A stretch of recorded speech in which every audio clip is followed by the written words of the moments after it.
días, buenas tardes, buenas noches. Gracias, buenas tardes. Los saludo a todos y a todas. Gracias por estar hoy presentes. Este es el 15º episodio del curso breve de escritura jurídica. Hoy tenemos unos invitados muy especiales. Está Ricardo Silva Romero, Mauricio García Villegas, Margarita Posada Jaramillo y Melba Escobar. Hemos titulado esta conversación Escritores por fuera y por dentro del derecho. A Mauricio García, a mí nos toca dar como la experiencia de escribir desde adentro del derecho y a nuestros escritores, literatos invitados, la experiencia un poco de escribir desde afuera. Yo les quiero agradecer a ellos que se hayan prestado para este ensayo, este experimento raro. Ojalá que nos salga bien. Cuando les traté de dar una charla motivacional un poco a ellos, les decía que los abogados tenemos vigentes en este momento 330,000 tarjetas profesionales y que muy seguramente somos como el ecosistema o la ecología que más escribe en el país, ¿no? Digamos, profesional. José, apagamos el micrófono, please, creo. Sí. Gracias.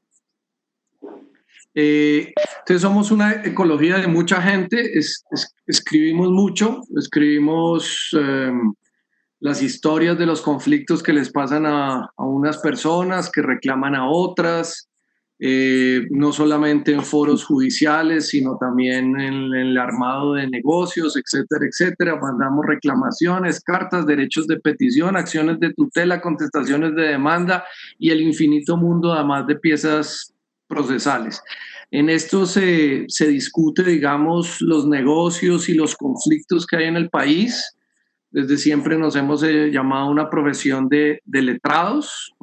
En muchos países de América Latina, de hecho, a los magistrados auxiliares o a los ayudantes de jueces los llaman letrados, porque tienen la capacidad de escribir todos estos documentos. Y a los que escribimos como investigación y somos profesores de derecho, pues nos dan también los nombres bastante graciosos de doctrinantes o tratadistas, por los géneros que escribimos. En el manual de escritura jurídica, pues que muchos de nuestra audiencia ha venido siguiendo en el último tiempo, pues ya hay una caracterización de por qué los abogados escribimos mal, raro.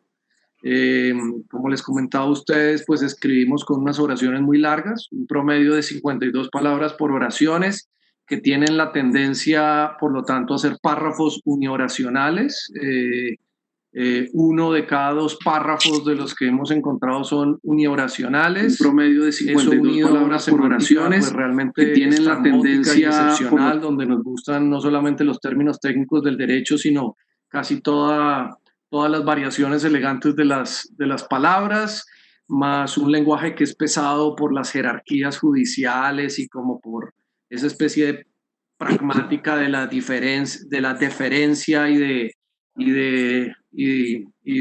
la lagartería de la que a veces hacemos uso los abogados. Entonces esto da una comunicación muy mala. Nosotros tenemos evidencia que muchos de esos bytes de información escrita en realidad nadie los lee. Los jueces confiesan que en realidad no tienen tiempo para estar leyendo esas cosas. Entonces esto es muy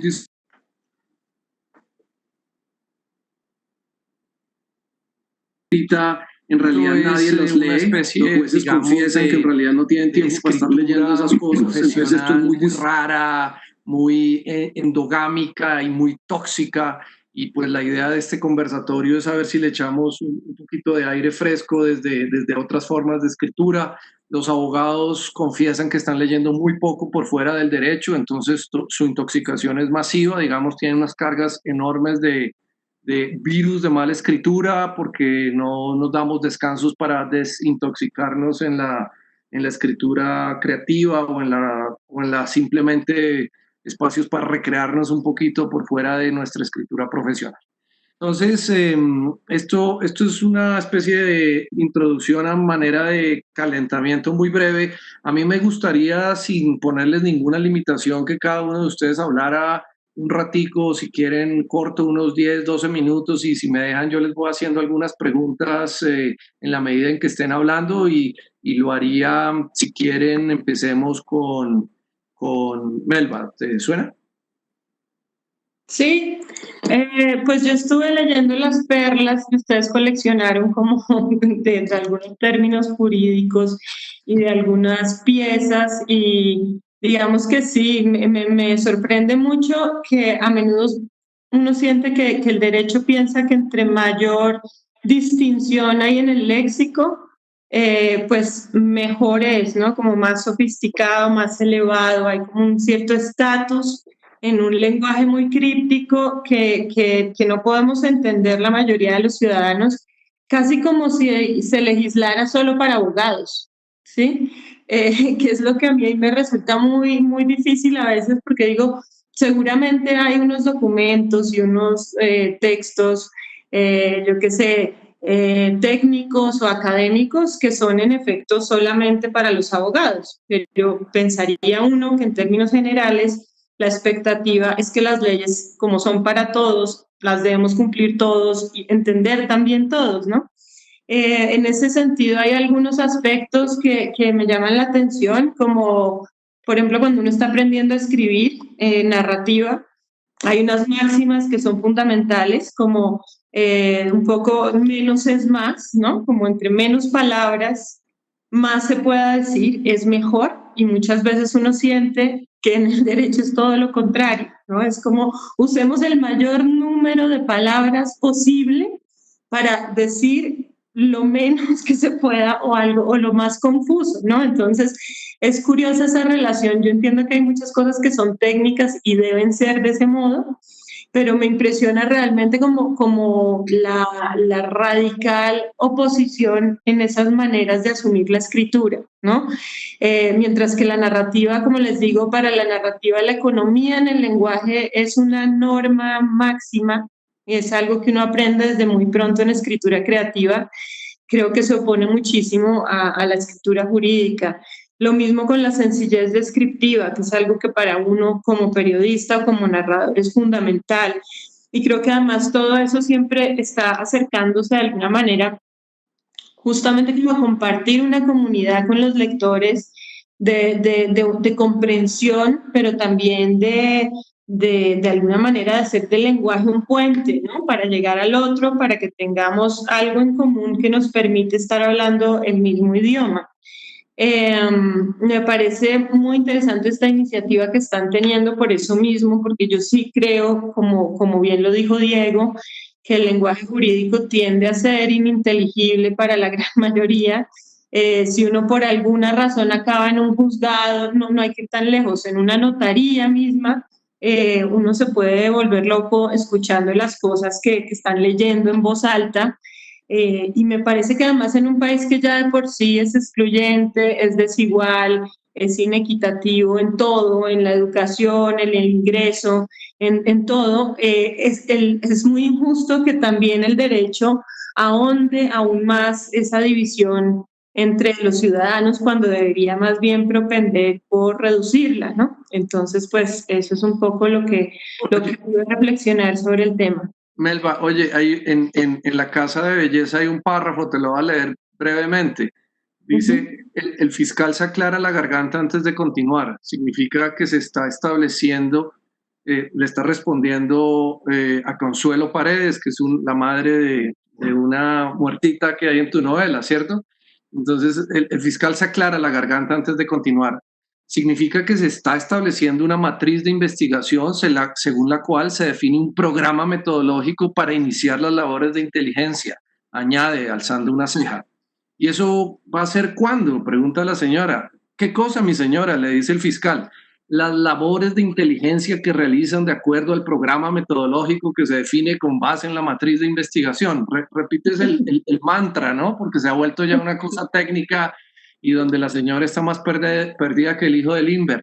Para los que están afuera, pues la novela desconfía mucho del sistema judicial, ¿no? En realidad es una hipótesis de de que se muñequean los casos, tú utilizas ese verbo todo el tiempo, entonces los casos se muñequean y básicamente se está haciendo un paripé enorme para culpar a otra persona. No vamos a revelar el final de la novela, pero se está haciendo un paripé enorme para culpar a otras personas y el sistema es muy susceptible de esas formas de corrupción, ¿cierto? Tienes una imagen negativa tanto de la capacidad institucional de responderle a la gente, como al mismo tiempo de su capacidad de comunicar, porque en esa comunicación enredada lo que hay es simplemente una forma de embobar a la gente y a las víctimas.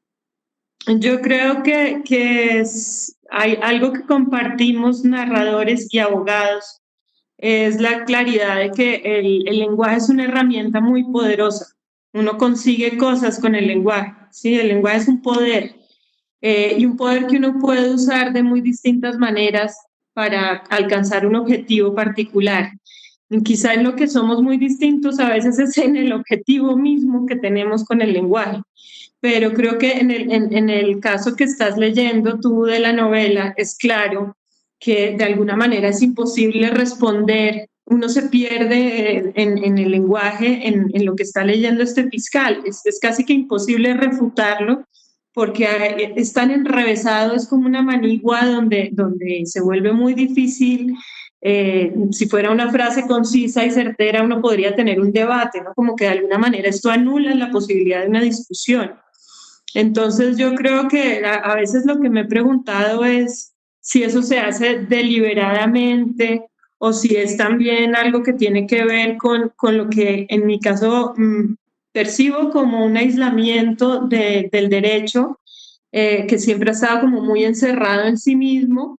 Las leyes son, no hay mucha interdisciplinariedad en el derecho con otras prácticas, digamos. Cosa que sí pasa, por ejemplo, en las artes, en la filosofía, la literatura, el periodismo, en fin. Y yo creo que ese estar tan cerrados también se basa en hablar un lenguaje propio que se autocontiene en esa misma, digamos, cofradía que lo maneja, y que manejarlo también de alguna manera permite pertenecer a esa cofradía, ¿no? Como a esa tribu de los que hablamos en el mismo idioma. Yo creo que guardadas proporciones, algo similar ocurre con los médicos.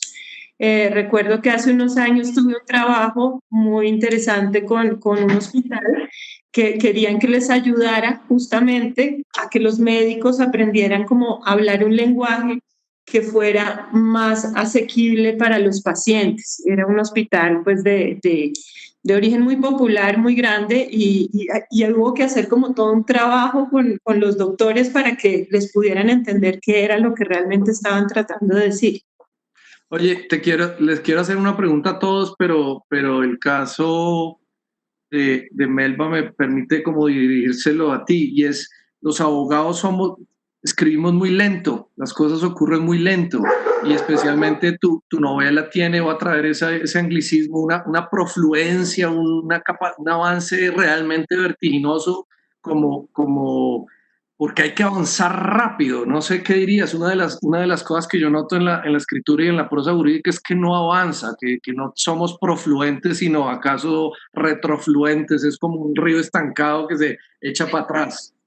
A mí me parece una observación muy valiosa para esta conversación, porque sí creo que eso contribuye a la percepción que uno tiene de que la justicia es algo anticuado, descontextualizado, que de alguna manera, ahora que también estuve mirando algunos artículos de prensa y eso sobre este tema para esta conversación, decían que entre el siglo XVIII y el XIX no cambió nada el lenguaje legal en español, por lo menos se mantuvo prácticamente igual, y que sí ha habido como y sigue muy impregnado de latinismos, ¿no?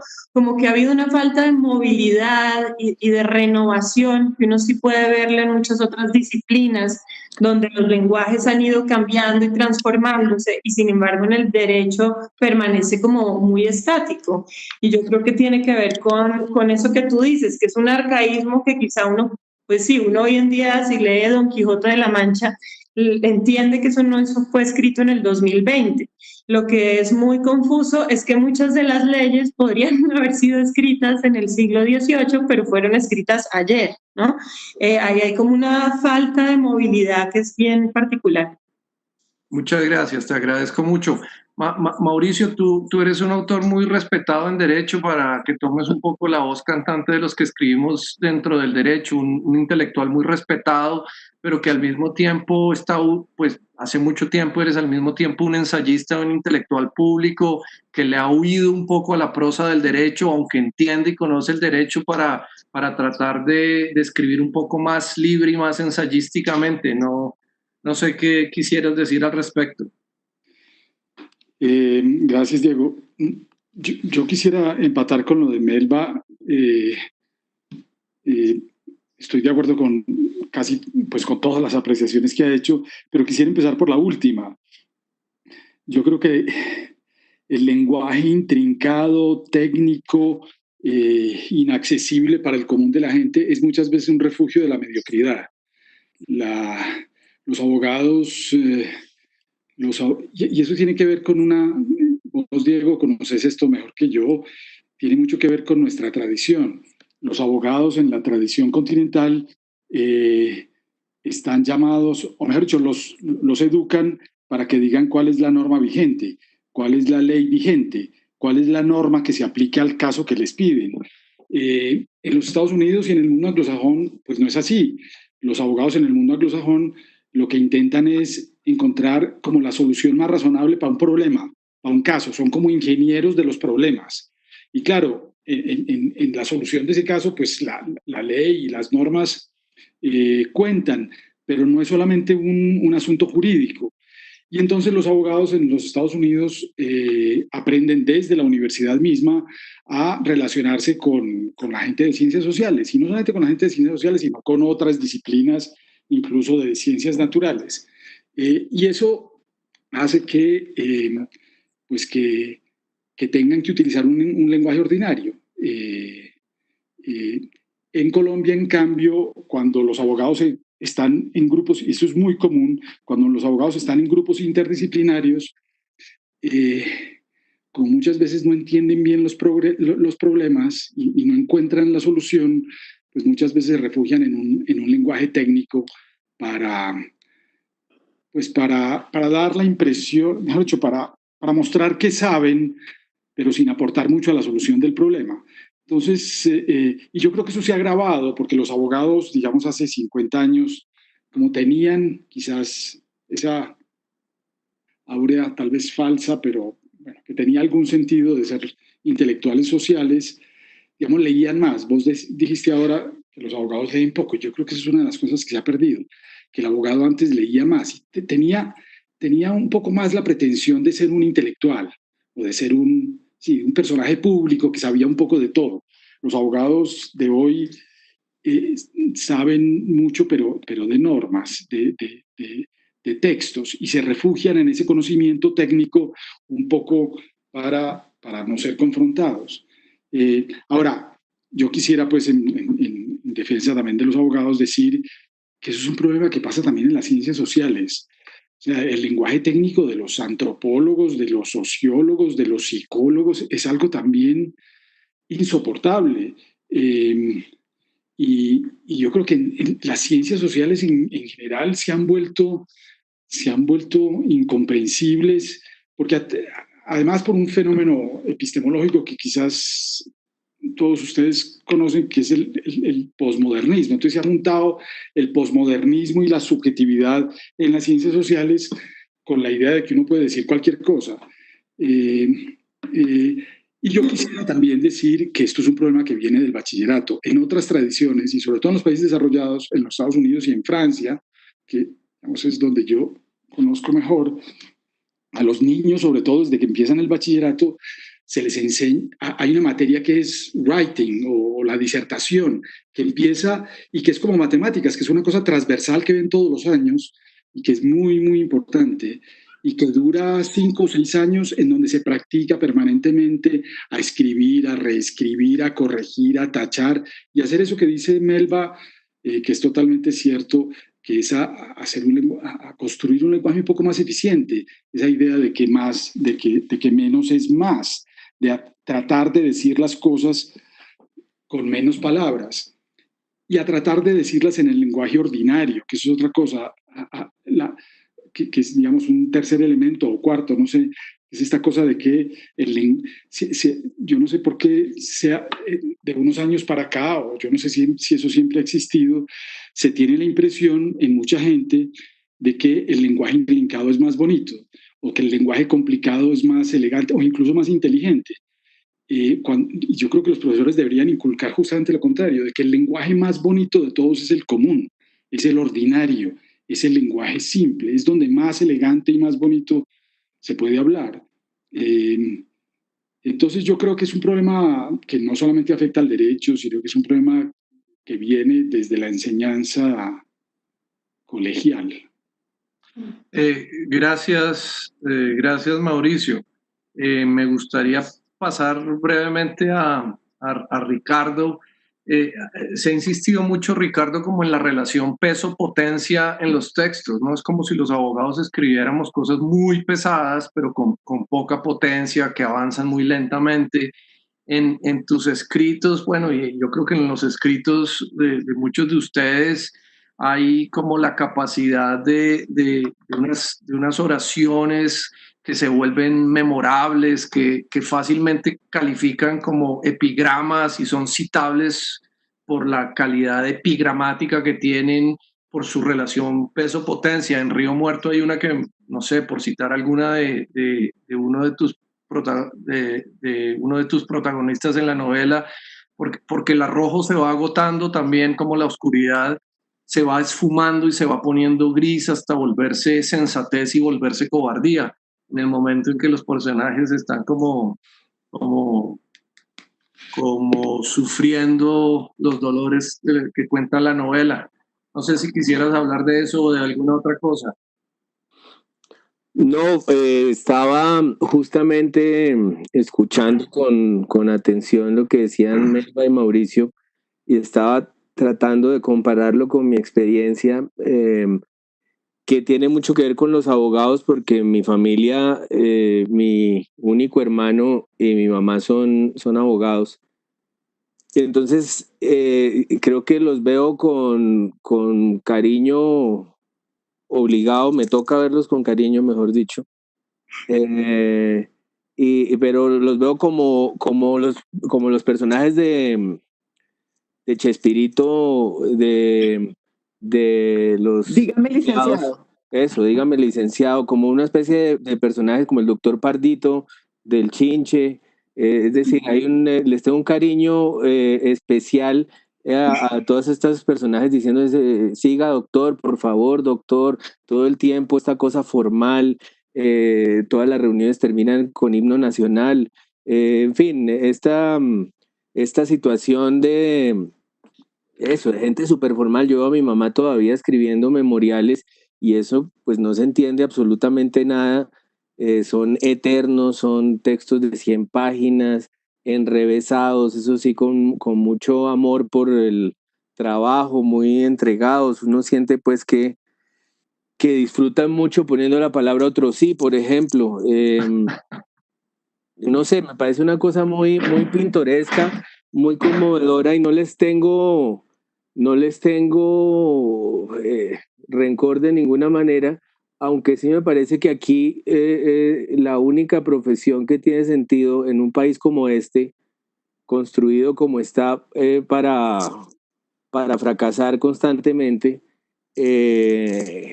casi que la única profesión que tiene sentido, la única que sirve es el derecho. O el humorismo. Es decir, el único que tiene, solo se puede enfrentar uno a esto con humor o con derecho, porque todo está tan enredado, todo es tan difícil de entender, que uno siente que tiene que ir con un abogado todo el tiempo al lado para que se lo traduzcan.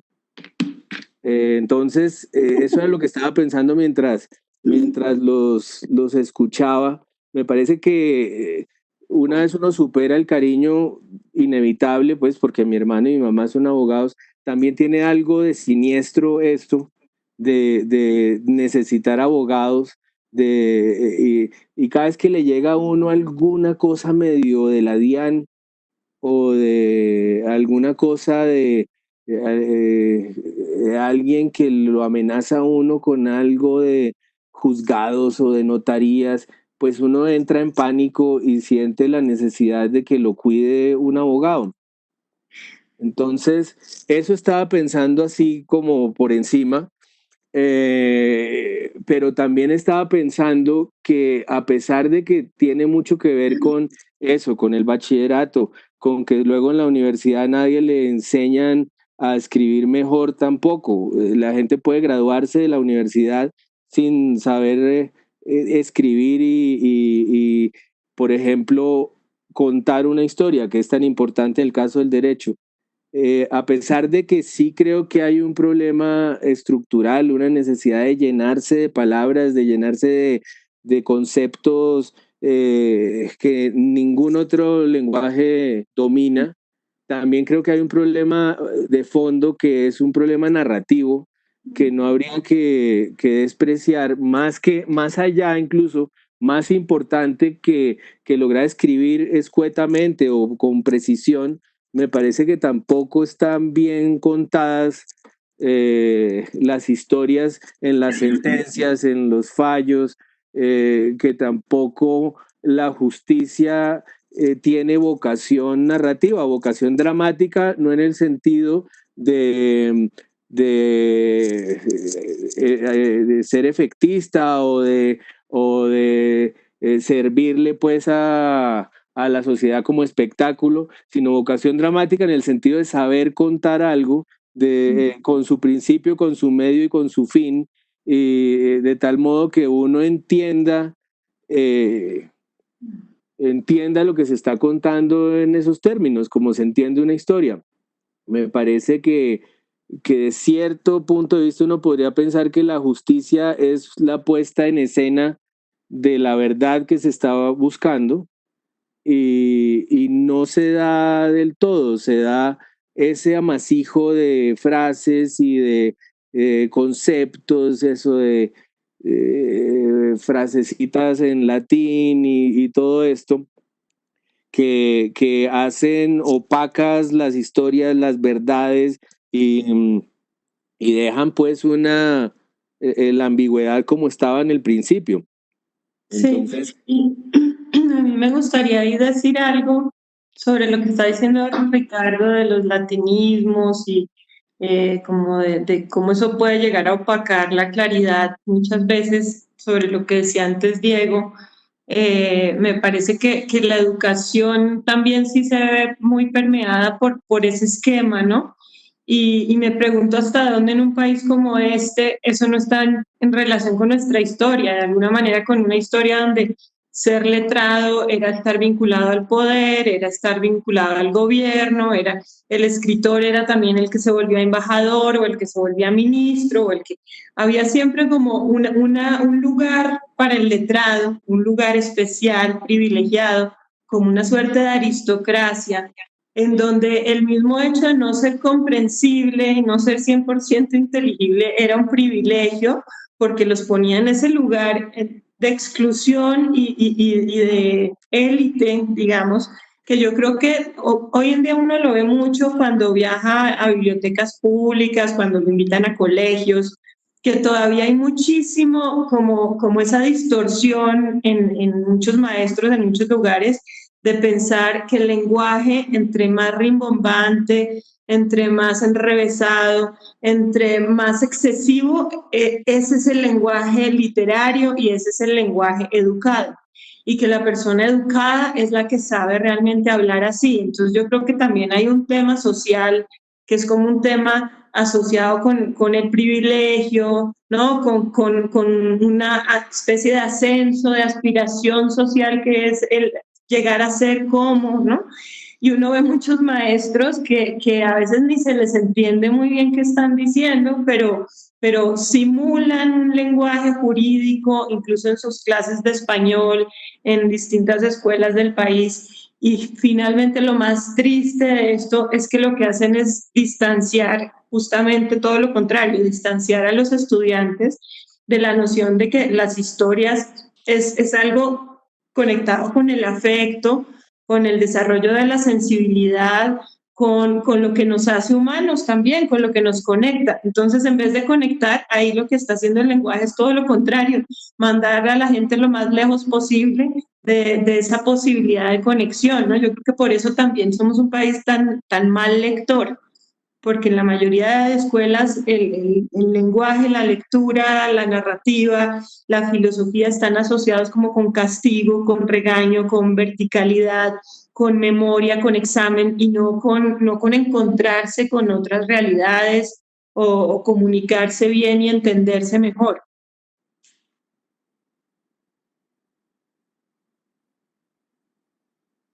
Diego, el micrófono. Diego está hablando solo, sí. Ya. No, Ricardo, una pregunta. Es que en el estudio que hicimos los abogados utilizamos el diccionario de sinónimos para irnos como por las variaciones elegantes, ¿no? Hay una cosa, hay un pedacito en tu novela en Río Muerto que es bonito. Dice Segundo, que es uno de los personajes, pero Segundo, el hijo menor del mudo, que podía ser el niño más consciente y más miedoso del mundo, cambió el miedo a lo que iba a pasar por el miedo a lo que estaba pasando, el miedo a los espantos por el miedo a los vivos. Y era el único de los tres que parecía cómodo entre la zozobra y hecho a la incertidumbre. Puede que cómodo fuera mucho decir, pero sin duda amacado, resignado y hecho a las olas. Ese me gusta porque ahí estás tratando de martillar una palabra que sea más precisa, no más elegante, ¿no? Como una especie de uso distinto de los campos semánticos donde uno está buscando como la precisión, por ejemplo, emocional frente a la palabra cómodo, por oposición a los abogados que en vez de decir lo siguiente o complemento del contrato decimos otro sí. Pues es que ese caso es muy particular porque esa novela pasa en un pueblo que no está en el mapa de Colombia para empezar, como algunos otros, y que está más o menos entre Chocó y Antioquia, pero también hay pistas falsas para que uno no sepa dónde queda, mejor dicho. Pero sí tiene su propia manera de usar el español, ese lugar. Y entre eso hay palabras sacadas de algunos lugares del Chocó, pero también hay palabras inventadas en la lógica, siguiendo la lógica de esas palabras. Y esta amacado es una de esas que quiere decir eso, estar acostumbrándose poco a poco a una situación. Y como esa palabra hay muchas más en el libro. Creo que en este caso, más que la búsqueda de un lenguaje mejor o más elegante, en este caso es el intento de que ese lugar quede claro desde el lenguaje. Más bien esa es la situación ahí. Pero Diego, yo quisiera agregar a esto que dice Ricardo y a lo de Melba, que es un problema también como del lenguaje en general. Es que ya la gente no se contenta con las palabras comunes, sino que tiene que rebuscar palabras para decir lo mismo, pero que son más rebuscadas y que finalmente no terminan diciendo lo mismo. Entonces ya nadie dice poner, sino colocar, y entonces creen que las dos cosas son lo mismo, y entonces el pelo y el cabello ya son sinónimos, y ya no sé, y oír y escuchar entonces son la misma cosa. Y ya nadie dice hacer, sino todo es realizar y cosas por el estilo. Como una pose con el lenguaje que es justamente contraproducente, porque el efecto que produce es el contrario al que se busca. Dos anuncios muy breves. Si la audiencia quiere hacer preguntas, creo que nos las pueden ir mandando por el chat, y Ana María Ramos y José Hernán Aristizábal nos las van organizando para que las voces de la audiencia vayan entrando. Ese es el primero. Y el segundo es, por supuesto, Margarita, que faltas tú por entrar a la conversación. Te doy la bienvenida. Se fue. Se fue, sí. Pero dejó la casa. Pero dejó un afiche muy bonito. Sí, dejó el afiche. Bueno, por ahí vamos a analizar. que yo no la veo. Sí, ahorita la recuperamos. Sí, lo voy a avisar por acá que la están llamando. Sí. Una nota adicional. Señor. Las sentencias de los tribunales franceses son de una página. En la Corte Constitucional y en el Consejo de Estado, yo no soy pues experto en esto, pero son no de decenas, a veces de cientos de páginas una sentencia cuando es importante. Escribir corto también es una virtud, pero es una virtud cada vez más escasa. Eso es una cosa que quería decir. Y lo otro que quería decir, que a lo mejor, aquí que veo a Ana María, que es experta en estas cosas, lo otro es que las facultades, digamos, el porcentaje de facultades de derecho mediocres es cada vez mayor. La mala educación jurídica también abunda. Y eso también contribuye. Pero bueno, eso es un tema al margen. Ana María, querías de pronto intervenir. Ya llegó Margarita. Ahí está. Margarita. Hola, Margarita. Hola, es que no sé si realmente necesitas que participe en esto o estabas esperando a Margarita García. No, para nada, pues, no, para nada. Adelante, okay. Adelante. Creo que voy a redundar algo un poco, porque esto es precisamente un vicio de la, ojalá moribunda, alta cultura de la que tanta gente se precia de hacer parte. Y de entrada, por ejemplo, ni siquiera entendí qué significaba cuando le dijiste a Ricardo Silva su calidad epigramática. O sea, ahí ya hay una desconexión total para mí del lenguaje que utilizan los abogados con el que utilizo yo. De hecho, yo estoy escribiendo una novela con personajes que hablan en inglés originalmente, de suerte que estoy intentando que suenen como si estuvieran traducidos, pero como si estuvieran traducidos formalmente, o sea, no natural, no coloquial. Y eso hace que de alguna manera pareciera que los hubiera traducido la literatura y no yo. Para hablar un poquito sobre todo de la verosimilitud de los personajes, y eso es lo que más me impresiona a mí, que era algo que también mencionaba Ricardo, y es que cuando cuentan las historias ponen en voz de los personajes unos términos que realmente no utilizarían esos personajes, se pierde todo lo coloquial, se pierden las voces de las personas, pero aparte en el lenguaje, en lo poco que conozco del lenguaje jurídico, algo bien particular sucede y es que la fuerza la tienen los adjetivos, porque es que además las penas están descritas con adjetivos. Y a nosotros nos enseñaron que la fuerza la tienen los verbos. Entonces, eso me parece que es como una diferencia crucial entre cómo se escribe en la literatura y cómo se escribe en el orden jurídico, pues. Y también hay otra cosa que encuentro muy particular, y es que las oraciones no tienen un orden natural. Y como decía Melba, pues menos es más. Ese menos es más, yo creo que se traduce también un poco a que las oraciones sean un sujeto y un predicado claro, obviamente pues con todos los demás complementos que existan, pero en su orden. Y lo que tiende a hacer el abogado generalmente es alterar el orden y poner los complementos antes o después, casi que ni siquiera saben en dónde está el sustantivo y en dónde está el verbo. Entonces ahí podrían, digamos que, revisar de alguna manera qué sucede con eso, por qué no le dan más fuerza a las acciones de los personajes para contar precisamente, como decía Ricardo, lo que sucede.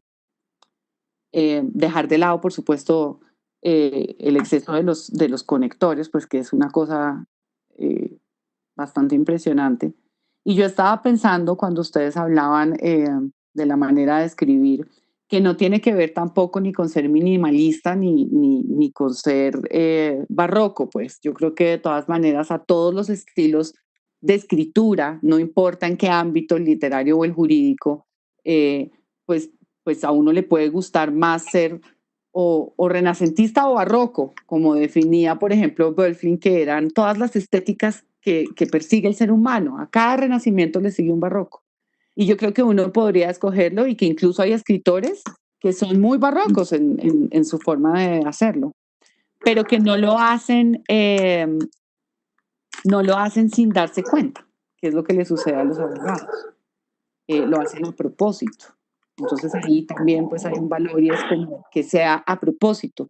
Cuando nosotros discutíamos esto fuera de la reunión, yo decía, es casi como si quisieran que hubiera 1000 interpretaciones para lo que están escribiendo, para que de alguna manera siempre se pueda salir uno por la tangente de la ley o de la argumentación.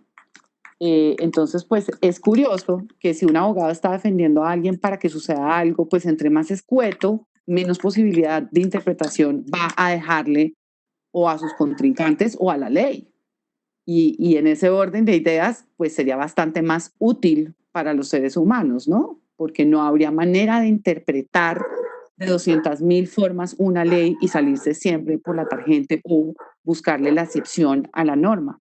Eso era un poco lo que yo quería compartir con ustedes y creo que realmente lo más importante es fijarse en cómo hacer para que las acciones cobren una fuerza en los hechos que narran los abogados que hoy en día no tienen y tratar de quitar todos los adjetivos que realmente no sean necesarios o que sean repetitivos.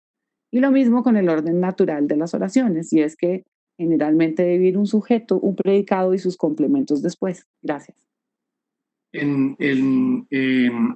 Eso que dice, ahí estoy.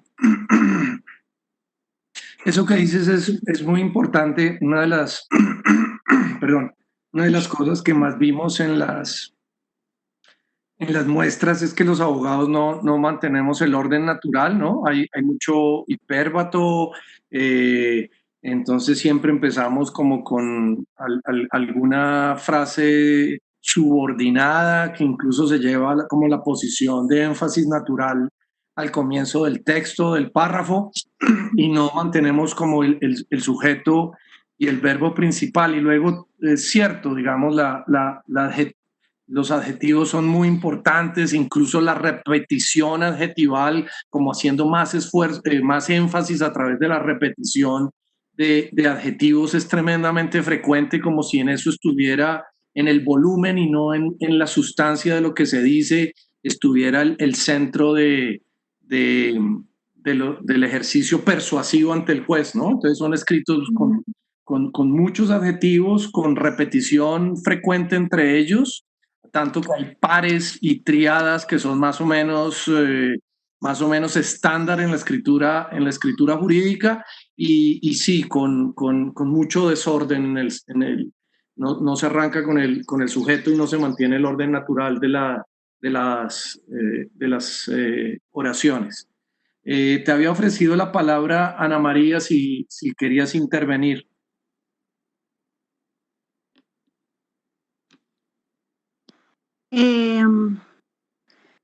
Bueno, no, yo creo que se ha repetido alguna de las discusiones que hemos tenido. Acá hay unas cosas que a mí me generan a veces problemas, creo que Margarita lo alcanzó a mencionar, y son discusiones que he tenido con Diego, y es que el lenguaje es rico y, digamos, utilizar varias palabras no necesariamente está mal. Es más, cuando uno las utiliza, yo no sé si alguien se vio un capítulo de Joey, de Friends, donde Joey empieza a buscar sinónimos y al final le pierde el sentido al texto, porque es simplemente por aparentar algún tipo de cultura o de conocimiento. Yo creo que el lenguaje es bonito y eliminar palabras tampoco, digamos, creo que sea el propósito. Es más como entender a qué público se le está hablando. Es distinto a una tutela o una norma, a de pronto una sentencia de casación, no sé, en la que de pronto los tecnicismos son más importantes. Ese es un punto. El otro, yo creo que la escritura, digamos, la escritura, además de ser clara, tiene un proceso que yo creo que también deben compartir los escritores por fuera del derecho, y es la dificultad de esa construcción, ¿no? Lo que yo, no sé si sea un término universal, pero el síndrome de la página en blanco. Eso, digamos que cuando uno supera ese esa página en blanco a veces pasa por muchas reflexiones, que yo creo que cuando uno empieza a llenar la página, las empieza a llenar como de todo ese proceso, que es realmente no lo que uno quiere comunicar, sino como el proceso interno que siguió, o por lo menos a mí me pasa. Entonces termina la página con un montón de conceptos y de teoría innecesarias para lo que uno quiere transmitir, pero que fueron la forma como de destrabar ese proceso. Creo que me pasa, lo he visto en estudiantes, y bueno, y ese es otro tema que creo que excede a la profesión. Y la otra cosa es, yo creo que, y lo hablábamos también antes de esta sesión, yo creo que escribir claro y escribir corto y escribir bien no solamente tiene impactos en el acceso a los ciudadanos, como señalaba Melba, como la democratización un poco de la justicia y del derecho, sino también tiene impactos en la eficiencia, en la seguridad jurídica, en la eficiencia porque escribir largo y perfeccionar esos largueros toma tiempo y desenredarlos para el lector también toma tiempo. Entonces, sin duda, yo creo que la escritura es un tema que hay que trabajar en el derecho y en la justicia en particular. Gracias. Yo tengo una pregunta para el que quiera saltar, y es esta. Yo a veces siento que cuando uno lee a un buen escritor, el lenguaje deja de ser un problema, ¿no? Los lectores nos sentimos más inteligentes, el lenguaje fluye, como que no traba la comprensión y se hace una especie de magia muy interesante, como si le estuvieran uno hablando en la cabeza sin obstrucciones y sin obstáculos. Yo tengo la sensación que la escritura incompetente o la escritura pesada, y con mucha frecuencia la del derecho, obstaculiza e impide que se forme esa especie de magia de conversación entre mentes, porque la mala escritura se vuelve un roce constante en el esfuerzo de un lector que al final del día se siente muy estúpido y no inteligente. No sé qué dicen al respecto. ¿Cómo genera uno una cierta magia donde el texto no sea una obstrucción al proceso de comprensión que yo me siento con enorme frecuencia leyendo a las contrapartes y teniendo que repetir párrafos enteros porque no los entiendo?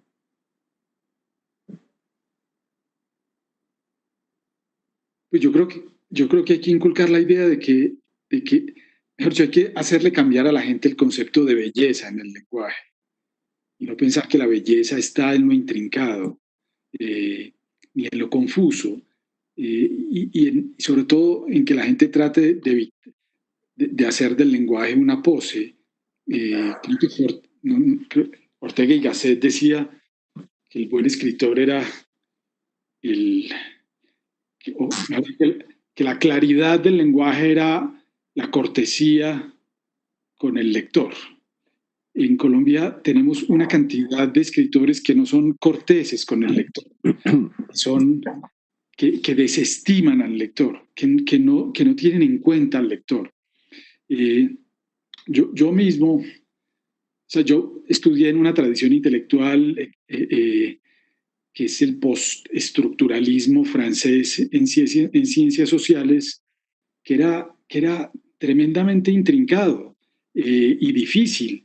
Y muchos de estos intelectuales franceses de hace 40 años, Deleuze, Guattari, incluso Foucault en algunos textos, aunque no siempre, pues desestimaban un poco al lector. Digamos, si el lector no entiende es porque no es lo suficientemente inteligente, cuando era muchas veces lo contrario. Muchas veces no se entendía porque no se entendía, porque el escritor no sabía realmente qué era lo que iba a decir. Eso tiene que ver con, algunos de ustedes seguramente recordarán ese texto que se denomina Impostores intelectuales, de Sokal. Sí.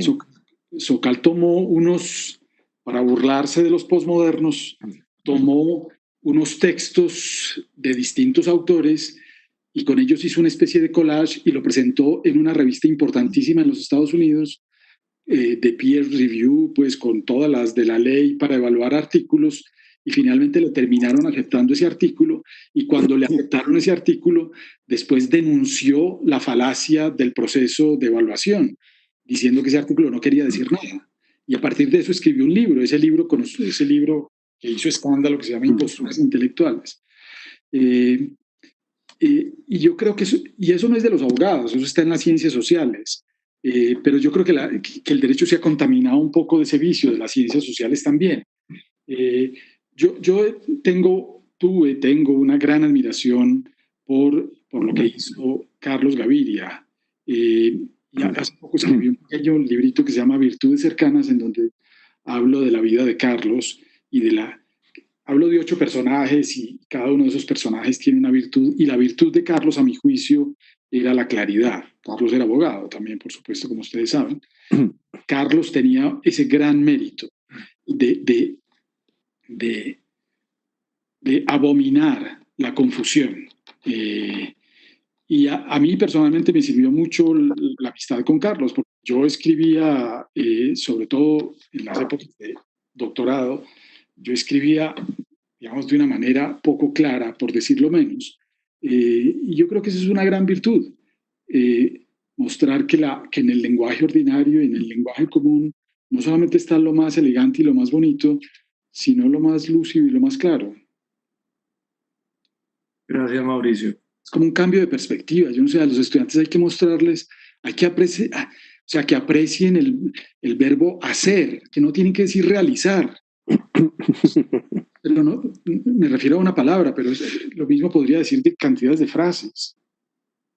Hay una cosa, Mauricio, en lo que dices, sin embargo, y es que yo creo que el lenguaje jurídico, aunque tiene su componente técnico y conceptual, digamos, pero yo creo que gran parte del abuso es muy gratuito, ¿no? Son más bien cosas rimbombantes que no tienen que ver tampoco ni siquiera con el núcleo, llamémoslo conceptual o técnico del derecho, sino que son unas rimbombancias ahí añadidas que dificultan enormemente la comprensión. Si uno pudiera estimar los porcentajes en que participan estos elementos, el elemento técnico y la rimbombancia añadida, yo diría que es mucho más alto el peso de la rimbombancia añadida que realmente un tecnolecto útil o que tenga algún sentido entre expertos de la materia. Sí, por lo menos, Margarita. ¿Puedo interrumpir? Por lo menos sí, es un poco más culto que la rimbombancia, por ejemplo, del mundo de la publicidad, que solo usa términos en inglés para confundir a todo el mundo. Es decir, yo creo que en todos las peluquerías, como las llamo yo, a cada uno de los gremios, los historiadores, los escritores, los publicistas, no sé qué, en cada peluquería hay un lenguaje que claro que es técnico, pero bueno, por lo menos hay que endilgarle algo positivo al jurídico, y es que es bastante culto. Sí, pero lo que dice Margarita del mal uso de los conectores que dijo antes también es muy importante. Los conectores que no tienen por qué conectar nada, quite el conector y dice lo mismo.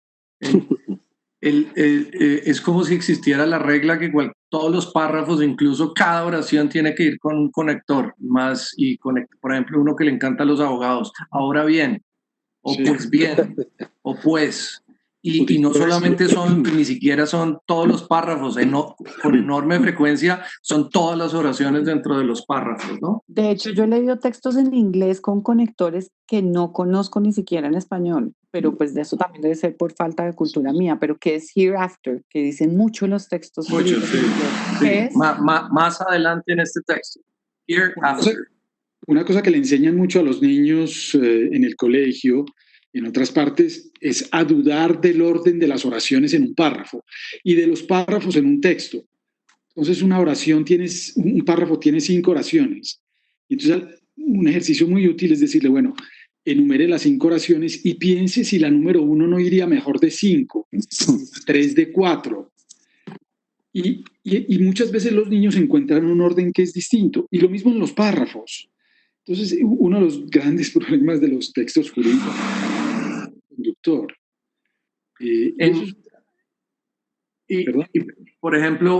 Por ejemplo, fíjense ustedes la composición de un decreto, una resolución, es decir, el número infinito de actos administrativos que hay en Colombia, tienen de fondo, es una sola oración, y la oración es: la autoridad, con fundamento en tal competencia legal o constitucional, esa es una oración subordinada. Luego viene un gerundo de conexión, considerando que, y luego puede venir un ensayo, por ejemplo, en los decretos de estado de excepción hay 20 o 25 páginas donde cada párrafo arranca con que, después de considerando, y el verbo viene en la página 30 y el verbo es decreta. Entonces, la oración natural es el presidente de la República decreta, pero el verbo está como 35 páginas después del sujeto, separadas por un enorme ensayo de justificación, redactado después, insisto, de un conector que es considerando que, donde cada párrafo arranca con el que. Entonces, incluso esa es una estructura profunda que es tremendamente problemática y que se replica en los escritos de casi toda la profesión. Ricardo. Bueno, pues yo sigo en todo caso viendo con cariño toda esta cosa tan pintoresca. No sé si porque he estado viendo películas de Cantinflas en estos días y entonces me parece que hay algo por ahí, pues todo este intento de ser más elegante de lo que se debe ser, tiene un lado que es gracioso también. Y también estaba pensando en aquello de la claridad y de la búsqueda de la claridad, que me parece que justamente en literatura se da un vaivén muy particular, muy propio. Me parece que especialmente en la música popular, que va de lo oral, de lo más simple, a ciertos hallazgos poéticos que son hallazgos justamente porque están hechos con la lengua de todos los días, con las palabras de todos los días, pero que requieren de una serie de lugares comunes y de cero temor a los lugares comunes, además, para que también son una manera de la cortesía, me parece, para llegar justamente a esos hallazgos. Creo que hay que tener muy, muy claro que la ausencia de poesía también es un peligro literario. Pero repito, creo que la idea es en cada texto, en cada novela, en cada cuento, ir del lenguaje de todos los días al lenguaje poético en un vaivén. Eso me parece importante, porque también tiende a de alguna manera endiosarse lo escueto, lo simple, lo sencillo, lo básico, como si allí hubiera también superioridad. Creo que en el sentido de, eso era lo que decía Margarita en un comienzo.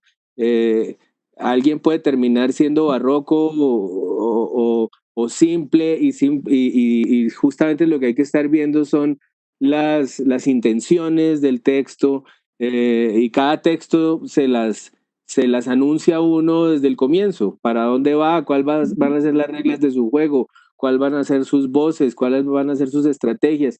Y creo que eso también es muy importante, que el elogio de lo escueto, de lo simple, de la claridad, no termine privándonos de poesía en el caso de la literatura. Sí, Pero que sea poesía como si fuéramos raperos, que finalmente Exacto. ahí es donde está la poesía. Exacto, ahí en la música popular es muy claro eso. Los vallenatos cuentan cualquier cosa y de pronto salen con un verso que uno no lo puede creer y se ganan a pulso ese verso porque están hablando de lo de todos los días sin lío. Melba. Sí, que a mí me parece que en la escritura literaria hay un largo proceso de reescritura. Uno sabe que cuando terminó una novela apenas está comenzando, que van a venir unas 10, 15 versiones más, porque uno la va a leer miles de veces cambiando párrafos, eliminando capítulos, modificando orden de todo. Me parece que el ejercicio de la escritura jurídica tiene muy poco o ningún espacio para la reescritura. En ese sentido, creo que hay una carencia en ese ejercicio. Es muy común que uno cuando va a la notaría siempre le digan lea y revise y que uno casi siempre tenga que devolver el papel porque está mal la cédula, está mal la dirección, está mal el nombre. Entonces hay algo ahí que quizás una falta de cariño con el texto escrito, ¿no? Así como hay tanto cariño y apego a la ley, hay una falta de cariño hacia la palabra escrita, hacia lo que eso puede producir, como decía Mauricio, en la consideración que se tiene del lector. en pensar que uno está haciendo esto como un acto también de cortesía, de amabilidad y un gesto de compartir algo con otra persona diferente a uno. En general, en la escritura jurídica uno no siente que haya como ese reflejo de esa solidaridad, de ese acompañamiento, de ese estar pensando realmente en un lector, en un posible lector. Entonces yo creo que la idea de la reescritura debería ser algo que estuviera quizá más presente en la escritura jurídica. Yo quisiera decir algo. Sí, adelante, Mauricio. Perdón. No, yo estoy totalmente de acuerdo con esto que acaba de decir. Eso me lleva un poco de nuevo a lo del colegio, Melba. Es que yo creo que esas cosas se aprenden en el colegio. A los niños les deberían inculcar, yo lo aprendí, pero lo aprendí tarde, les deberían inculcar desde el principio que la escritura no es un simple procedimiento que consiste en pasar las ideas que uno ya tiene en la cabeza al papel, como una cosa mecánica, sino que en ese proceso de pasarlas al papel, la escritura se hace. Y entonces digamos, lo que uno tiene inicialmente en la cabeza sufre un proceso de transformación grandísimo, además, a medida que pasa en el papel. Entonces, al niño le deberían inculcar que eso es un proceso lento, largo, que consiste en hacer muchos borradores posibles y que finalmente termina con un borrador final. Y decirles que en ese proceso es donde se juega finalmente la idea. La idea de lo que se quiere transmitir no es tanto lo que está inicialmente en el cerebro, sino finalmente lo que termina siendo escrito después de un proceso de reelaboración. Y eso, decirle eso a los estudiantes, decirle a un estudiante que tiene que escribir varias veces, incluso las respuestas de un examen, que no tiene que simplemente pasar lo que se le ocurre al papel, sino que en ese proceso de pasarlo se juega la nota y se juega digamos, la validez de la idea. Decir eso, los estudiantes no lo entienden muy bien, entre otras cosas porque no se los enseñaron desde chiquitos. Entonces, aprender a dudar de lo primero que se escribe, aprender a ver lo primero que se escribe simplemente como un paso inicial, es toda una cultura, es toda una aproximación al texto que solamente se aprende desde el colegio con un buen profesor. Claro, y editarse y reescribir, sin duda alguna, no con el tiempo con el que lo hacemos escribiendo una novela, pero yo hablo, por ejemplo, desde el punto de vista de la periodista que soy, y básicamente lo que tendría que cumplir es sencillo lo que un editor le dice a uno y se lo tira en la cara, es esto no se entiende o sí se entiende, punto. Que es lo que a mí me pasa, por ejemplo, cuando me ponen a leer, no sé, un libro que van a publicar sobre unos estudios de la Mesoamérica, no sé qué, unos historiadores, y es que yo empiezo a leer el prólogo y digo, ya no entendí. Chao, o sea, no se entiende. Eso es lo primero, ¿se entiende o no se entiende? Y yo creo que eso sí lo da, por ejemplo, el periodismo, y es contestar las 5 Ws. ¿Qué? ¿Quién? ¿Cuándo? ¿Cómo? ¿Y dónde? Punto. En derecho, Margarita, en derecho hay muy poca revisión y muy poca edición, y hay muy pocos editores profesionales, a pesar de que las salas de redacción uno del mismo derecho tiene que editarse, a eso me refiero. Y son salas de redacción enormes, ¿no? Si tú piensas, por ejemplo, en un tribunal superior de distrito, de pronto tiene una sala de redacción mucho más grande que la del tiempo. Hay mucha más gente escribiendo.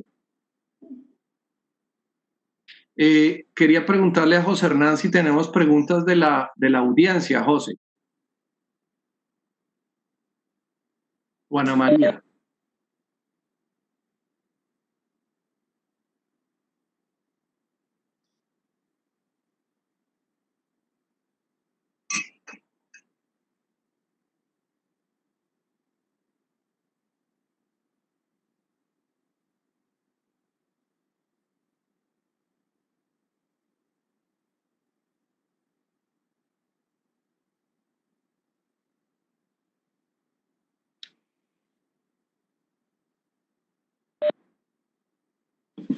Bueno, es una pregunta más para Diego, pero digamos yo respondo lo que capto de la pregunta y tal vez que sé responder.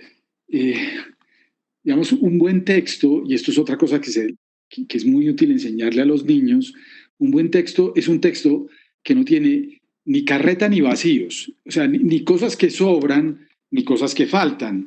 Entonces, si si uno quiere demostrar una idea o si quiere presentar un punto de vista, pues si ese punto de vista tiene vacíos en la argumentación, pues fracasa, pero también si tiene una cantidad de... Voy a utilizar, Diego, un latinazgo que les encanta o que usan los constitucionalistas en el derecho constitucional, el overdicta, que es ponerle cosas a la sentencia pues, que no tienen nada que ver. Que overdicta carreta es ponerle una cantidad de, muchas veces solo para llenar páginas o para parecer eruditos o yo no sé para qué.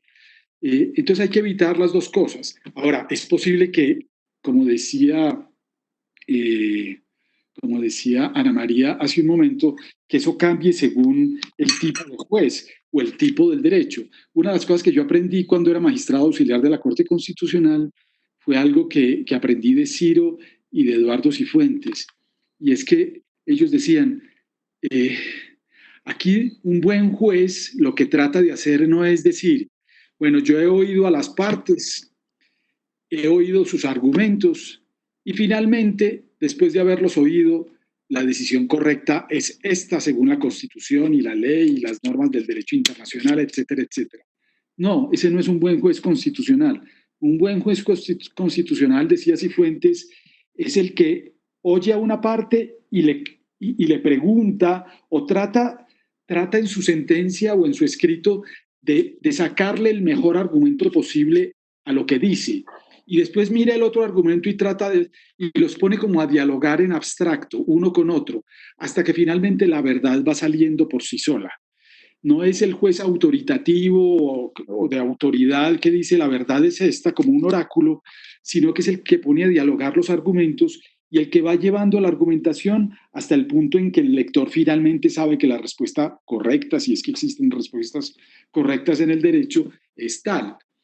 Entonces es posible que eso sea, digamos, lo adecuado en el derecho constitucional y que no sea adecuado en la casación, como decía Ana María, o en otras partes, pero ahí sí, pues, esa respuesta la das mejor vos que yo.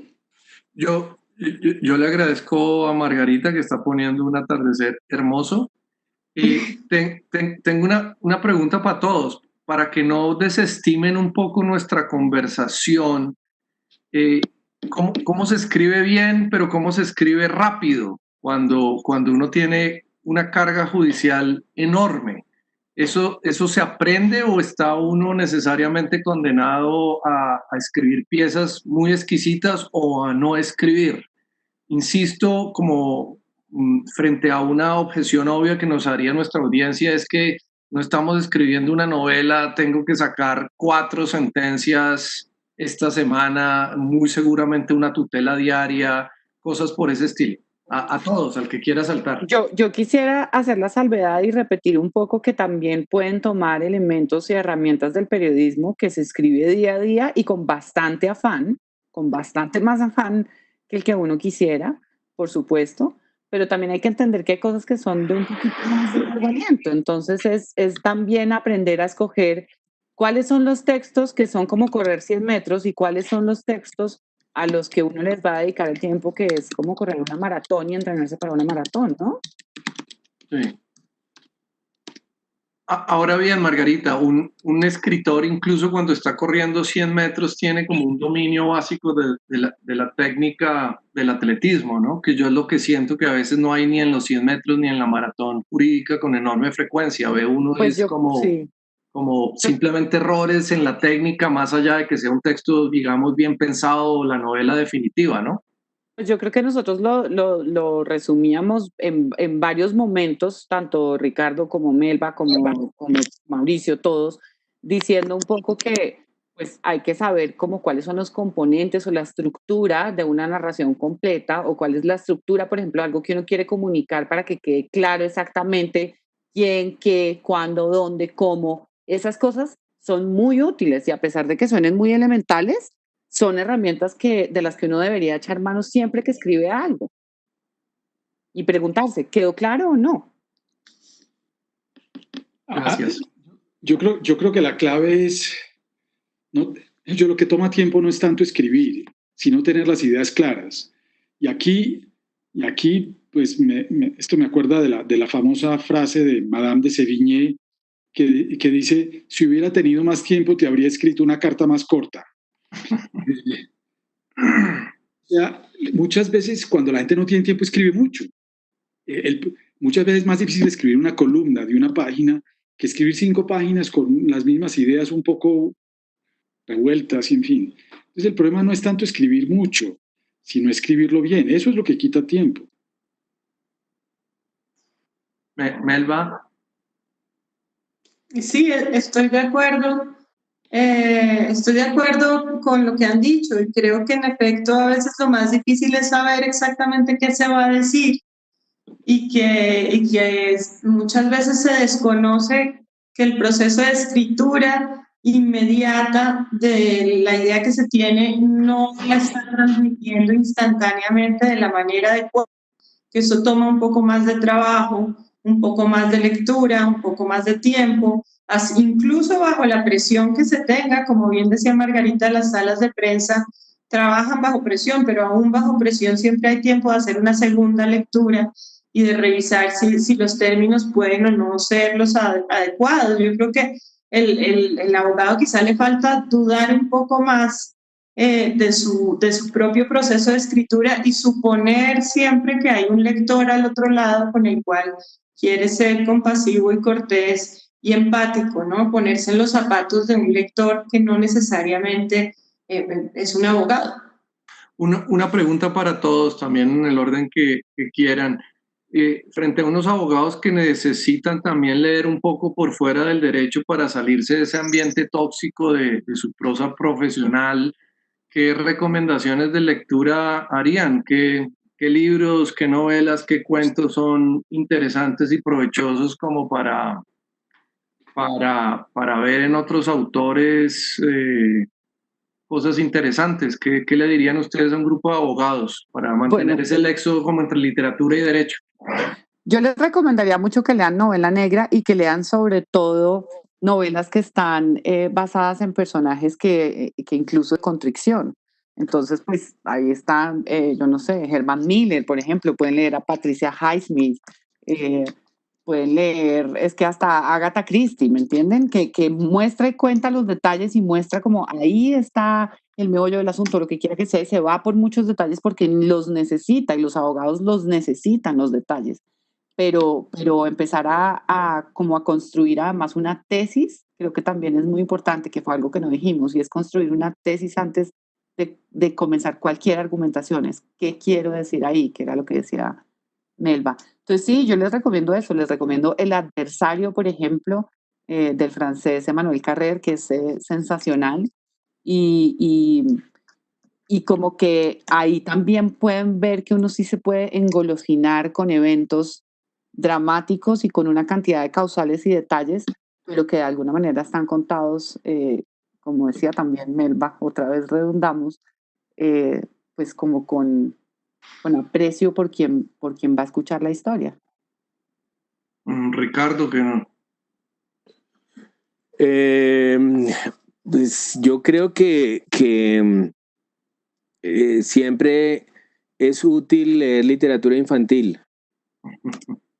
Me parece que allí uno ve escritores que dominan su oficio, usualmente, que tienen todos estos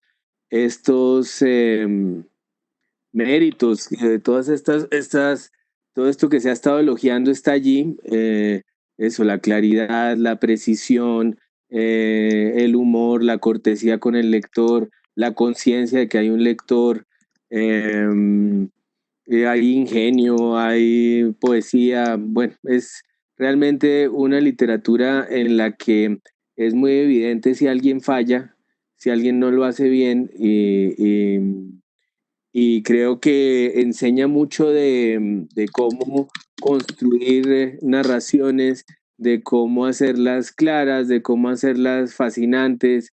En las grandes novelas infantiles, pues desde las clásicas hasta las más recientes, aunque ya son viejas, de Roald Dahl, uno puede encontrar pues toda la precisión, la lucidez que se puede encontrar en la gran literatura.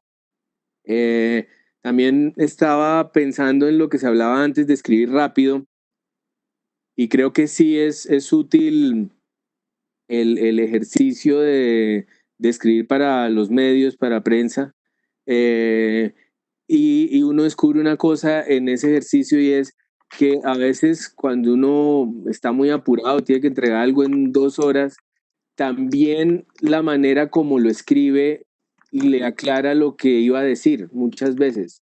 Ahí, quizás solo pase eso en literatura, y quizás en derecho justamente se esté luchando contra la forma pesada y acartonada, y el ejemplo de los decretos me pareció pues contundente, pero en literatura sí pasa, no sé si es por el ejercicio constante, que muchas veces uno encuentra la forma de decir algo y termina entendiendo qué era lo que iba a decir.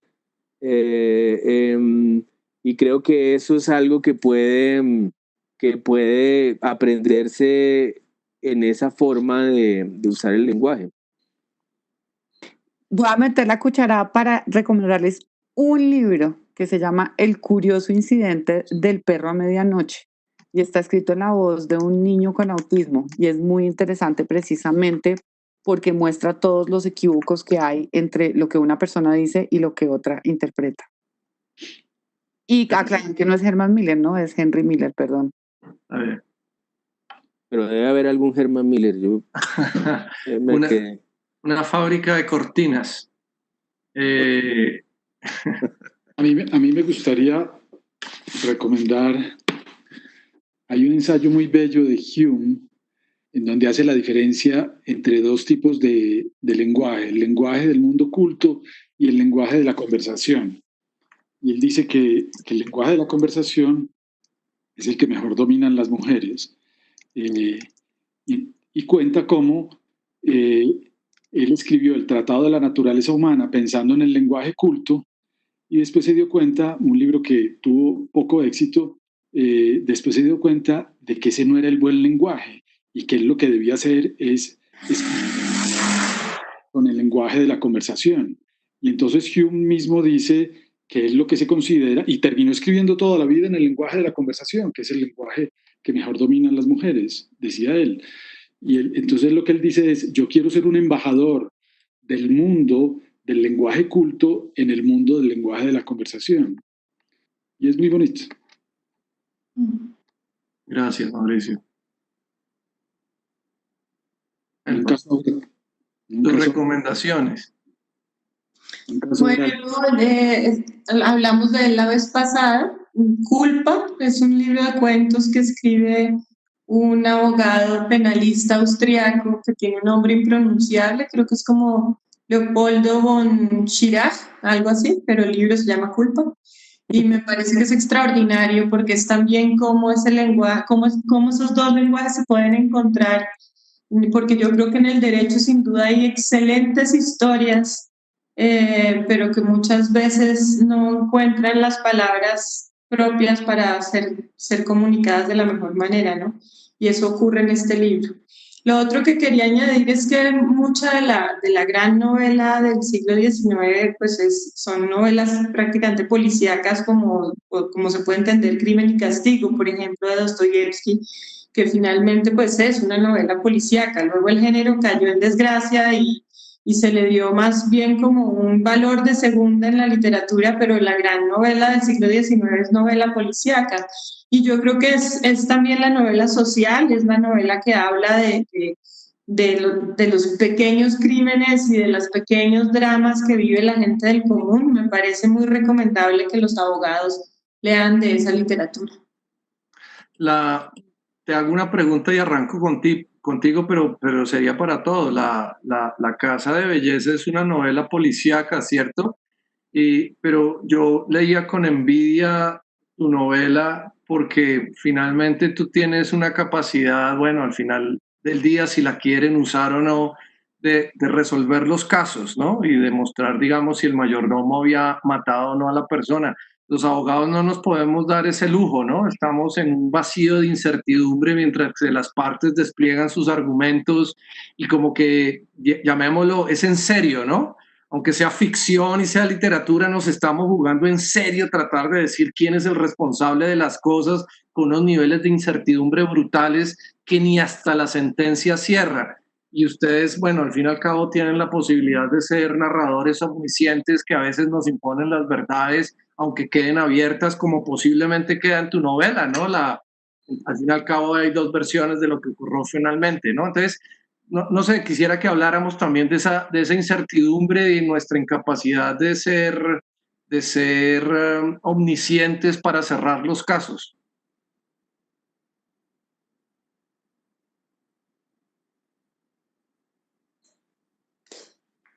Está muy difícil la pregunta.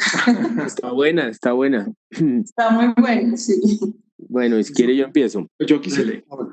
Bueno, pues sí me parece que la ficción permite, por supuesto, una cosa que no permite ningún caso del derecho, y es, por ejemplo, reconstruir la escena del crimen, incluso en la cabeza de los criminales, entrar en la cabeza de los criminales, eso, ver qué estaban pensando, qué estaban sintiendo.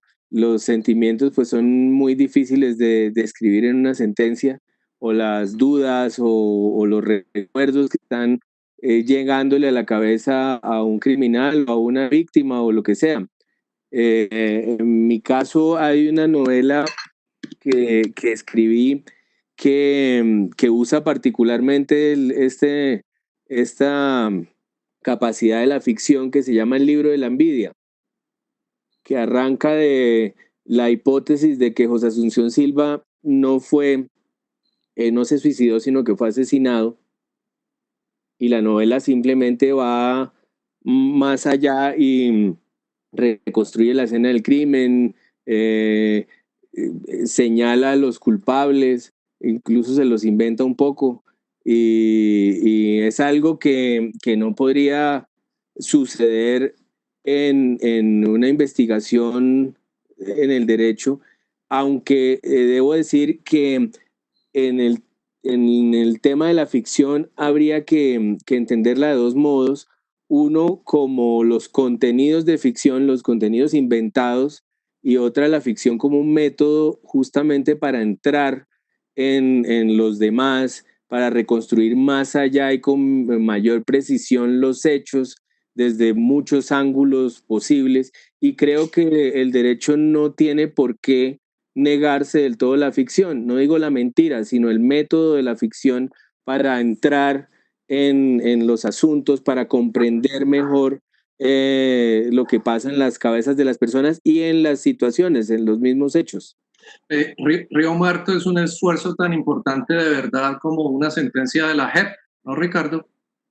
Pues Río Muerto es una historia real, y es una promesa cumplida a una víctima, pero también la promesa incluía justamente valerse de la ficción, volverle una novela de alguna manera, porque la víctima era una persona que conocía el poder de las novelas y lo corto que puede quedarse con todo lo valiosos que son los informes de memoria y los artículos de prensa. Hay un punto en el que, por más esfuerzo que se haga desde el periodismo o se haga desde los informes de memoria histórica, repito, tan valiosos, es muy difícil que logren lo que puede lograr una ficción en términos de identificación, de comprensión de los asuntos, de recreación de los climas, de los lugares, de las personas.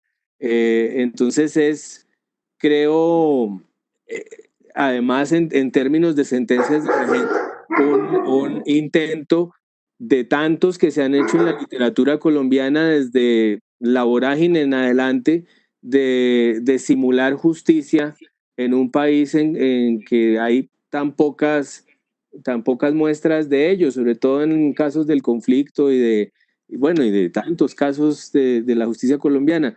La literatura colombiana ha intentado de muchos modos contar la guerra mientras sucede la guerra, que es algo también muy particular de acá, y todo con la ilusión de que contarla ayude un poquito a acabarla, a hacer un poquito justicia.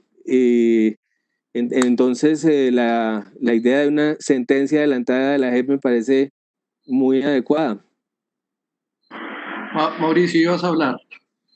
Sí, no, es que oyendo a Ricardo, estoy totalmente de acuerdo además con lo que dice, pero yo quisiera agregar lo siguiente. Estaba pensando en unas conferencias que dictó Javier Cercas en Oxford, si no me equivoco, que fueron publicadas en un libro que se llama El punto ciego.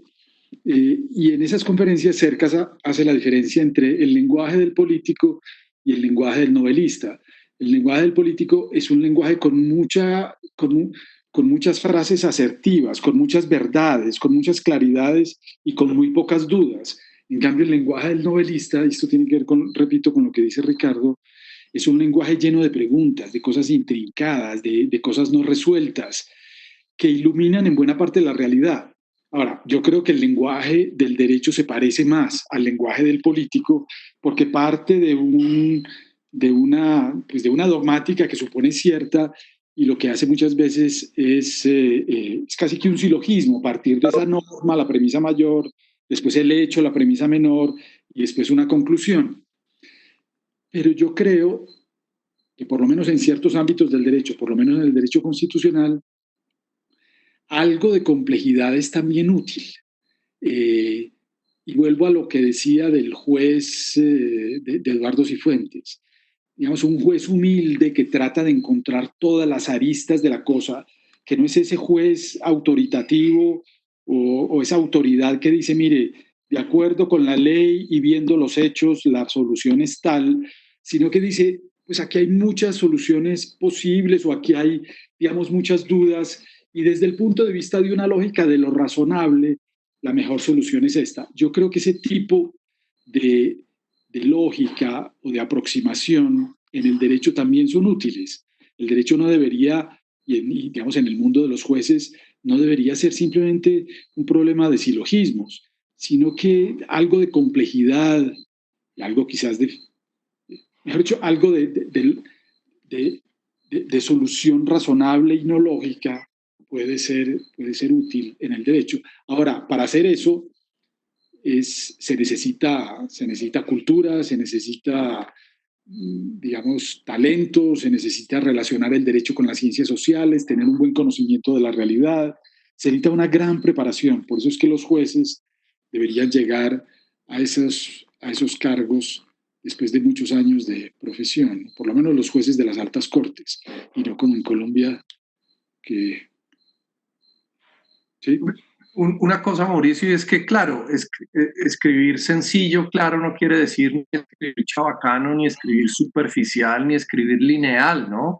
Un caso puede tener una complejidad dialéctica, digamos, aceptar las dialécticas profundas y rechazar el infantilismo de que uno gana porque tiene toda la razón y el otro pierde porque no tiene ninguna. Digamos, parte del derecho es ver esas complejidades dialécticas en la toma de posiciones entre gente, pero hasta las complejidades dialécticas se pueden escribir en un lenguaje más bondadoso y menos artificioso. Que era justamente lo que decía, era justamente lo que dice Wittgenstein en el Tratado de Filosofía. Es que las cosas complicadas se pueden decir sencillamente. Y lo que no se puede decir sencillamente, decía, quizás con algo de exageración, Wittgenstein, es mejor no decirlo, pero digamos hay que hacer un esfuerzo por decirlo complicado sencillamente también. Ese es un gran talento que tienen los académicos hoy en día, sobre todo en el mundo anglosajón. Hay grandes intelectuales de las ciencias sociales, de la psicología, pienso, qué sé yo, empezando por Carl Sagan, por ejemplo, que lo que hicieron fue traducir sus lenguajes muy técnicos que nadie entendía al gran público y lo hicieron con un gran talento. Y a mí eso me parece que es muy importante y que hace falta en Colombia. Y eso no es tener menos conocimiento, eso es, además de tener muy buen conocimiento, es tener el talento para transmitirlo de una manera que todo el mundo lo entienda. Bueno, muy bien, gracias, Margarita. Creo que vamos cerrando, si les parece. Si quieren, damos una última ronda. Empezamos con Margarita y con Melba. Y a propósito de las varias conversaciones que tenemos abiertas, y vamos cerrando, si les parece. Entonces, no sé, Margarita, si quieres saltar. No, yo solamente quería como agradecerles a todos la oportunidad, digamos que de discutir estos asuntos y ya, y despedirme y que ojalá les haya gustado el atardecer. A mí me gustaron mucho los grillos que se oyen mientras Diego habla, mientras Mauricio habla y el gallo que cantó no sé en dónde y esas cosas que hablan bastante más que las palabras. Gracias. Muy bien, gracias. Y el perro que ladra. Sí. Ricardo, Melba. No, yo solo reitero mi cariño del abogado como personaje cómico. Creo que el abogado tiene que insistir en eso, tiene que seguir diciéndose doctor todo el tiempo y haciéndose venias y obrando como Don Chinche, ¿no? En suma. Eso es una cosa muy importante para el país, lo ha sido siempre. Lo único que nunca me ha gustado es ese lado siniestro que hace que a todos nos toque tener un abogado en la casa necesariamente, y que está en el centro de lo que estamos hablando, porque es toda la construcción del lenguaje que nos tiene arrinconados todo el tiempo en Colombia, y que me parece pues fundamental que se haya estado discutiendo hoy desde la universidad, porque creo que es el lugar desde donde se puede empezar a desmontar toda esa red que realmente nos tiene atrapados acá desde hace tanto tiempo, nos tiene tan con el corazón en la mano todo el tiempo. Uno tiene que salir a la calle con un abogado y con tapabocas en estos momentos. Muchas gracias, doctor Silva Romero. Le doy la palabra a la... Bueno, Pues, Melba. me parece muy importante esta iniciativa que han tenido ustedes, que se estén tocando estos temas. Me parece que ha sido además una conversación muy rica. Creo que sin duda encontramos como muchos puntos, ¿no? Como las carencias en educación, los temas de desigualdad, la importancia que mencionó Ana María me parece muy importante, no solamente de un lenguaje más comunicativo y más claro, no solo para comunicarse democráticamente con la ciudadanía, sino para buscar un sistema menos ineficiente que el que tenemos, que es una cosa penosa también. Entonces yo creo que sí, es clave que estos temas se trabajen y ojalá cada vez más. Y gracias por la invitación. Bueno, bien dicho, muy elocuente, gracias. Y Mauricio. Sí, yo empato con lo de Melba, y con lo de Ricardo y con lo de Margarita también. Yo creo que es muy importante la labor que ustedes están haciendo, muy importante para todos los países, pero particularmente para Colombia por su tradición. Colombia es un país de abogados. Bolívar decía que Caracas era una caserna, que Quito era un convento y que Bogotá era una facultad de Derecho. Y en esa seguimos. Aquí el peso de los abogados sigue siendo muy, muy, muy grande. Aquí las cosas que no pasan por el derecho es como si no existieran. Todos los problemas sociales, todos los conflictos tienen que juridizarse, si esa palabra existe. Y eso no tiene que ser así. El derecho sirve para muchas cosas, pero no sirve para todo. En Colombia, mientras en Colombia, que es un país con conflicto armado, con 1000 problemas sociales, se gradúan 500 sociólogos y se gradúan 5.000 ingenieros y 1.500 psicólogos, se gradúan 15.000 abogados anual cada año. O sea que es una profesión hiperpresente en la vida nacional. Entonces yo creo que elevar la calidad de la formación de los abogados es algo muy, muy importante y lo que ustedes están haciendo contribuye de manera significativa a eso. Ahora, quiero decir por último que les hemos dado mucho palo a los abogados y esto es un auditorio de abogados, pero yo quisiera insistir en que yo creo que ese es un problema también, digamos, estructural de nuestra educación y que no solamente son los abogados los que tienen este tipo de problemas, aunque por ser tan visibles quizás se noten más, pero la falta de buena formación en escritura es común en las ciencias sociales, inclusive en el periodismo. La cantidad de cosas que se escriben mal en el periodismo es mucha. Entonces, Mauricio, y se está acelerando la pérdida de calidad en el periodismo por la inmediatez, estos portales, la publicación web hace que sea unas cosas muy mal escritas. Yo creo, Diego, yo estoy totalmente de acuerdo. Y yo insisto por último en lo del colegio, es que este problema empieza con el colegio. Si no incluimos en el colegio, así como incluimos matemáticas, una clase de escritura, porque aprender a escribir no es solamente aprender a escribir es aprender a pensar, eso es lo más importante. Entonces a los niños hay que enseñarles a pensar desde niños, y escribiendo bien terminan pensando bien y viceversa. Gracias, Mauricio. Honorable magistrada Ana María Ramos, ¿quisieras decir algo para cerrar? No, honorable, que oyendo a Mauricio, realmente yo creo que las primeras sentencias de la Corte tenían eso que tú dices de mucha potencia y poco peso. Realmente se decidieron cosas importantísimas en muy pocas páginas, muy claras. Y creo además que, bueno, creo dos cosas más.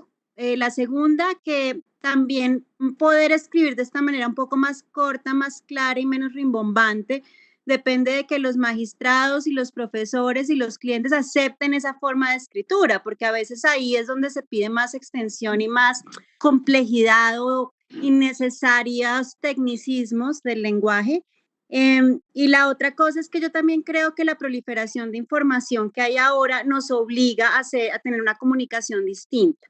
De pronto uno antes solamente podía acceder a la información mediante libros físicos, era mucho más resumida, pero ahora tanto en nivel de jurisprudencia como de libros, como de textos, como de información en general, pues yo creo que no, digamos, los textos muy largos y muy complejos simplemente se desechan y se van al resuelve, a las conclusiones, pero no se leen. Entonces yo también creo que es una estrategia de quien comunica hacerlo de otra manera más acorde con esta época. Pues gracias, Ana María. Yo les quiero agradecer a todos. Esto es como parte de un esfuerzo, ¿cierto?, interdisciplinario, donde el derecho se acerca no solamente, qué sé yo, a la economía o a la sociología, sino también a otras formas de escritura y a la literatura. Creo que nos oxigena mucho. Ha sido realmente un gusto enorme conversar con ustedes. Creo que la audiencia y los abogados nos vamos a poner a leer a Patricia Highsmith y a los recomendados que nos dieron. Y ojalá que podamos seguir estas charlas porque pues mínimo nos divertimos y de pronto aprendemos alguna cosa. Así que mil gracias. Muchas gracias. Gracias a ustedes. Muchas gracias. Buenas noches. Adiós.